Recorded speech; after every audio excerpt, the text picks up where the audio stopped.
Le jour de ses 24 ans, très précisément le 1er octobre 1995. Il a prévu une visite d'un château allemand à Baden-Baden, c'est à quelques kilomètres de la frontière française. Ce jour-là, il s'y rend de nouveau avec Anne-Catherine, mais embarque aussi cette fois-ci sa mère, la bonne Mireille, avec lui. Mais seul le couple fera la visite, sa mère devant rester avec le chien familial qui n'était pas autorisé à rentrer. Et là, j'imagine que certains se demandent même si la mère était au courant de ce qui allait se passer.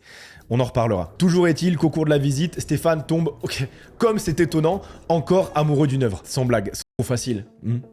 Ouais, enfin, sauf qu'il renverse le chevalet au passage qui fait un bordel en tombant au sol. Et alors là, autre facteur important dans la carrière de Stéphane, vous allez le voir, il a max de chance. Ça passe. Il y a du monde dans d'autres pièces, donc du bruit, et le gardien ne se retourne miraculeusement pas.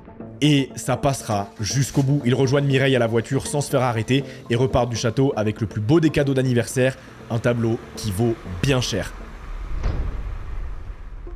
La morale, ça serait quoi? Pour son anniversaire, on n'est jamais mieux servi que par soi-même, c'est horrible. Et alors, à partir de cet instant précis, ils vont enchaîner plusieurs vols par mois. Et dans toutes ces opérations, le fait de braquer en amoureux n'est vraiment pas anodin. Car après tout, qui va suspecter un jeune couple propre sur lui? D'autant plus qu'ils font pas les choses à moitié. Ils vont même jusqu'à s'acheter des vêtements de marque, style Dior ou Chanel de seconde main, pour paraître encore moins suspect. Pourquoi d'occasion?